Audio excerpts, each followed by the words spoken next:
하나님의 말씀은 역대하 4장 말씀입니다. 참 좋은 날입니다. 기도하기 더 좋은 날씨도 바뀌어가고 있어요. 오늘도 주님과 더불어 행복한 하루 되시길 바랍니다. 다윗의 준비와 열망, 그리고 솔로몬의 실행, 이렇게 해가지고 지금 성전이 세워지고 있습니다. 2장은 건축자재를 준비하고 기술자를 초청하고, 그리고 또 일꾼들을 세우고 그 일꾼의 조직들을 이렇게 정비한 내용이 2장 말씀이고요. 3장은 다윗이 이제 성전 터로 잡아놨던 곳이 있죠. 모리아산, 예루살렘 모리아산에 오르난의 타작마당, 그 터 예전에 이제 인구조사하다가 하나님한테 혼나고 전염병이 막 돌았을 때 그 오르난의 타작마당을 사가지고 거기서 번제와 화목제 드리면서 그 재앙이 끝났던 장소인데, 거기에다가 성전 터를 잡아놓은 거예요. 그 위에 성전 건물이 들어서는 내용이 3장에 있는 말씀이고, 오늘 읽은 이 4장은 이제 건물이 들어섰으니 그 안에 뭐가 필요합니까? 성전의 기물들이 필요하죠. 그 기물들이 제작되는 내용을 오늘 읽었습니다. 자, 첫 번째로 번제단이 아니라 신앙이 자라야 한다. 자, 1절 말씀은 번제단에 대한 말씀이에요. 노수로 만들었다고 되어 있습니다. 규모가 예전 것에 비해서 엄청나게 커졌습니다. 지금 성막은 어디에 있냐? 언약궤는 지금 다윗이 갖다 놨어요. 이 다윗 성에다. 그런데 원래는 성막에 언약궤가 있어야 되잖아요. 성막은 지금 다른 데 있습니다. 모세 때 이미 광야에서 만들어가지고 요단강을 건너서 지금 그때부터 계속 가지고 왔던 이 성막을 어디에다가 지금 쳐놨냐면 기브온에 쳐놨어요. 1,000번제를 거기서 드렸었죠. 기브온에는 지금 성막이 있습니다. 자, 기브온 성막에 있는 번제단은 우리가 미터로 적당히 환산을 하면 2.5, 2.5 가로 세로가 높이가 1.5 그 정도 규모예요. 자, 대충 한번 생각해 보십시오. 2.5, 2.5. 그런데 지금 오늘 말씀에 나오는 번제단은 엄청나게 커진 거죠. 기브온 산당에서 솔로몬이 1,000번제를 하루에 드렸습니다. 그 2.5, 2.5 되는 이 번제단에다가 1,000마리를 사실은 쉽지 않은 것 같아요. 아마 추측컨대 임시적으로 이 번제단에 해당할 수 있는 뭐 그런 것들을 더 만들지 않았을까. 1,000번제를 위해서는. 자, 하여튼 그래서일까요? 성전에 이번에 만드는 번제단은 성막 번제단에 비해서 사이즈가 최소한 4배 이상입니다. 미터로 환산해서 더 말씀을 드리면 10m, 10m, 5m예요. 여기서 여기까지가 10m 정도 되는 거예요. 그러니까 지금 번제단 자체가 이 공간만 한 그거보다 좀 작은 그 정도의 사이즈의 큰 번제단이다. 높이가 5m예요. 그냥 올라갈 수 없겠죠. 경사가 있었을 겁니다. 그 번제단 위에다가 짐승을 놔야 되니까 어마어마한 크기다. 이제는 사이즈가 이렇게 더 커졌으니까 그만큼 더 많은 제물을, 또 잦은 희생 제사가 드려질 것입니다. 자, 그런데 여기서 우리가 생각할 것이 있어요. 번제단이 커지고 희생되는 제물에 이 짐승들이 더 많이 그렇게 희생이 되면 신앙도 커지고 헌신도 깊어지는 것입니까? 거기 사이즈에 맞게 신앙도 그만큼 커지는 거예요? 이제는 장막이 아니라 텐트였잖아요. 성막. 건물이 지어졌어요. 그러니 신앙도 그만큼 더 견고해지는 것입니까? 어떻게 생각하십니까? 이걸 우리식으로 지금 표현하면 교회가 건물이나 출석이나 교인수나 또 재정이나 사역에서 그런 것들이 훨씬 많고 규모가 크다고 그만큼 은혜도 헌신도 신앙도 큰 것이냐? 교회의 외적 성장의 함정은 신앙도 목회도 사역도 그만큼 성장했다고 착각하는 거예요. 참 이거 잘 오해하시면 안 되는데, 큰 교회의 일원이 됐다라고 할 때 괜히 그런 자부심이 생겨. 나 이런 교회 다녀? 나 이렇게 멋진 교회 다녀? 이렇게 큰 교회 다녀? 내가 마치 그렇게 신앙이 큰 사람처럼. 텐트가 건물로 커지고 또 번제단이 이렇게 커진 것보다 중요한 것은 신앙이 그만큼 자라야 한다는 것. 오늘 신앙이 자라는 하루 되시길 바랍니다. 자, 두 번째로 주님 앞에 갈 때 씻으라 하는 것입니다. 자, 번제단에 이어서 2절부터는 6절까지 두 가지에 대해서 나오는데, 바다 그리고 물두멍. 자, 이것을 노수로 만듭니다. 둘 다. 전에 성막에는 물두멍이 있었죠. 하나였습니다. 하나. 물두멍이 하나 있었어요. 자, 이제는 이 물을 어디에다 담냐? 바다라고 이름 붙인대. 말 그대로 바다입니다. 엄청 커서 바다예요. 바다와 또 물두멍이 있는데, 물두멍이 하나가 아니고 10개예요. 10개. 좌우에 5개씩. 바다는 어느 정도로 크냐? 사이즈가 지름 5m. 지름이 5m예요. 높이가 2.5m. 그런 통이에요. 노수로 만든. 둘레를 해보니까 15m. 제가 이게 지름과 그 다음에 둘레가 나오잖아요. 2파이R 계산을 해보니까 거의 15m가 나오더라고.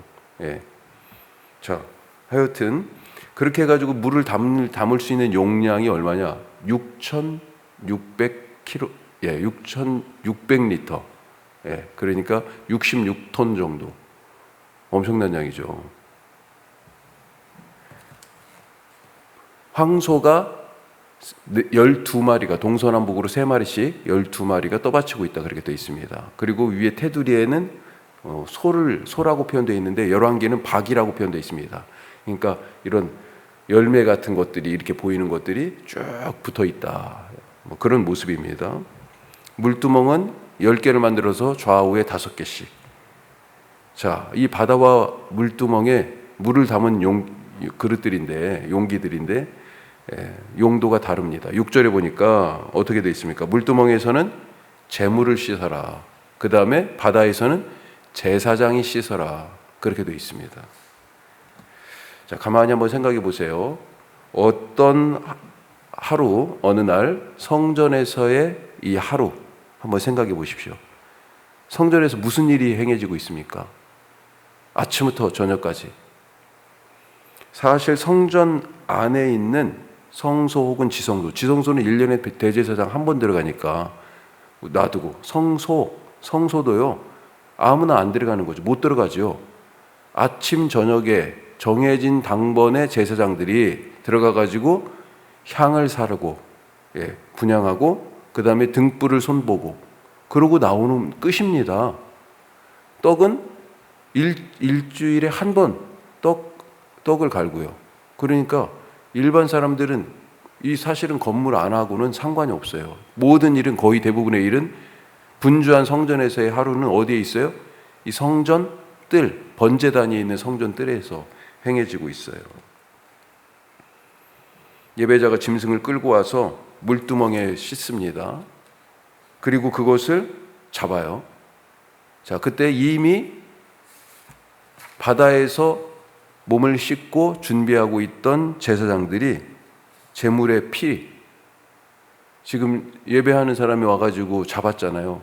그 제사장이 그 피를, 오늘 그릇이 금그릇을 100개를 만들라고 돼 있는데, 그만큼 희생제물이 많으니까 필요한 그릇도 많을 거예요. 이 그릇에 담아야 될 거 아니에요, 이 피를. 그래가지고 번제단 사방에 뿌려요. 자, 예배가 이런 방식으로 지금 희생제사가 이 성전뜰에서 분주하게 아침부터 저녁까지 진행됐을 것이다. 그런데 이 모든 순서 앞에 선행돼야 할 일이 뭐예요? 성소에 들어가는 일도 그렇고, 번제단에서 주변에서 이렇게 희생제물을 잡고 예배하는 이 행위들, 모든 것에 앞서서 행해져야 할 것이 씻는 것입니다. 희생된 제물을 씻고, 제사장도 씻습니다. 그렇게 주님 앞에 나가는 것이 바로 예배의 기초다. 우리는 하나님께 어떻게 나아갑니까? 내 재물은 물두멍에 씻은 그런 재물입니까? 하나님이 받으실 만해요? 하나님께 오면서 재물이 없는 자도 있고 예배가 안 된다고 그랬어요. 재물은 있지만 더러운 재물도 있어요. 바울은 여기에 더 나아가가지고 뭐라고 얘기합니까? 너희 몸을 하나님이 기뻐하시는 산 제물로 드려라. 거룩한 산 제물로. 너희 몸이 바로 그런 제물이다. 제물이든지 오늘 제사장도 쓰셨으니까 제사장이든지 하여튼 다 주님 앞에 우리가 나가기 위해서 씻어야 한다 말씀하고 있습니다. 그 씻어야 될 물이 어디 있어요? 바로 예수님의 십자가의 보혈이죠. 거룩하게 씻어 주님 앞에 예배하고 드리기에 합당한 제물도 되시고 제사장의 사명을 잘 감당하는 오늘 하루 되시길 바랍니다. 자, 세 번째로 성전에서 지금 행해지고 있죠. 이런 일들이 성전 기물을 만들면서 자, 세 번째 말씀. 성전은 만민을 위한 집이다. 만민의 기도하는 집. 이사야는 그렇게 얘기했습니다. 자, 성전 건축에 얼마나 많은 사람들이 동원됐고 또 각자 맡은 일이 다 중요했잖아요. 자, 그런데 성전 건축과 관련해서 역대기의 말씀에서는 솔로몬 이름이 나와요. 그렇죠. 다른 사람 이름이 안 나옵니다. 그런데 솔로몬 말고 이름이 나오는 또 한 사람이 딱 있어요. 누구예요? 후람. 두로 사람 기술자 후람. 11절부터는 이 후람이 무엇을 만들었는지가 쫙 나오고 있습니다. 18절까지. 대단한 일이에요. 이게 다 후람이 만든 거랍니다. 최소한 후람의 지도하에 만든 거예요. 자, 그런데 앞에서도 우리가 앞장에서 살펴봤지만 여호와 신앙의 순수성, 또 당시 유대인들이 이방인들을 대하던 방식들, 이런 것들을 생각하면 이 이방인 후람이 성전 건축에 이렇게 깊이 관련됐고 중요한 기물들을 이렇게 만들고 하는 것, 이게 좀 이상하지 않습니까? 뭔가 모순되는 것처럼 느껴지지 않아요?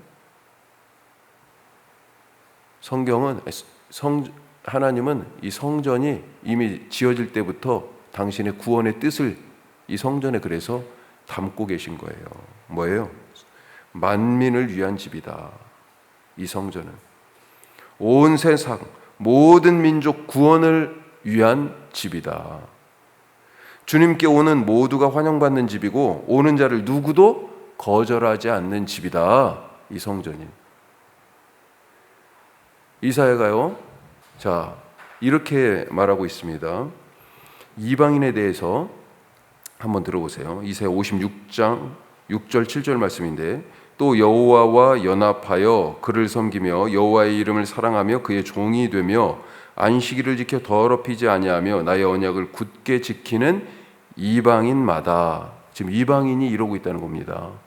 이방인이 여호와와 연합했고 그 이름을 사랑하고 여호와 하나님의 종이 되어서 안식일을 잘 지키고 그 언약을 또 잘 굳게 지키는 그 이방인들마다, 그 다음이 유명한 말씀이에요.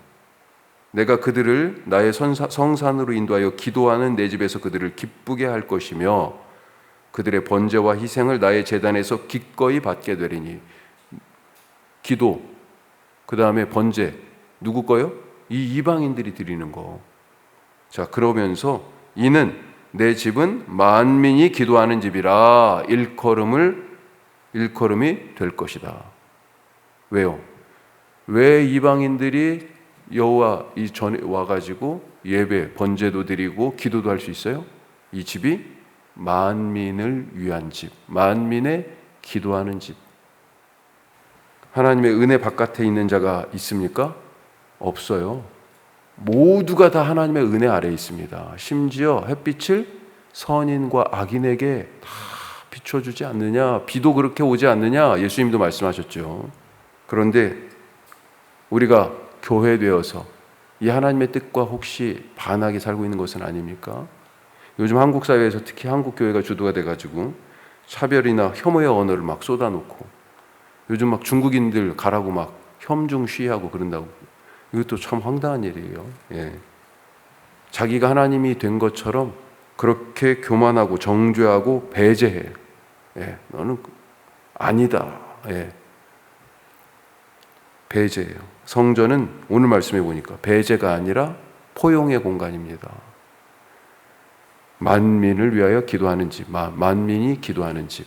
오늘 그런 성전, 우리 교회가 그런 교회 될 수 있도록 기도하시기 바랍니다. 기도하겠습니다. 세 가지 말씀 나눴습니다. 번제단이 아니라 신앙이 자라야 된다. 성전이 텐트에서 건물로 세워졌는데 우리 신앙이 그렇게 견고해져야 된다. 주님, 그런 신앙, 오늘 그런 신앙생활하게 하시고, 두 번째로 주님 앞에 나갈 때 가장 기초가 씻는 거예요. 씻는 거. 주님, 재물이든지 우리 자신이든지 거룩하게 씻어 십자가의 보혈 안에서 하나님 온전히 예배하고 기도할 수 있는 그런 자 되게 하여 주옵소서. 또 성전은 만민을 위한 집입니다. 만민이 기도하는 집이에요. 특별히 한국교회 생각하면서 한국교회가 이 사회에서 배제와 차별과 혐오와 증오에 앞장서는 게 아니라 포용과 하나됨에, 그리고 성전의 원래 뜻을 이루어가는 그런 참 성전 되는 한국교회 되게 하여 주옵소서. 우리 기도하시기 바랍니다. 오늘은 특별히 이제 우리 교회가 내년도를 생각하면서 하나님 새로운 7년을 또 우리에게 주셨는데 하나님이 원하시는 사역들이 우리 교회 안에 만들어지게 하여 주시옵소서. 우리 다 같이 기도하겠습니다.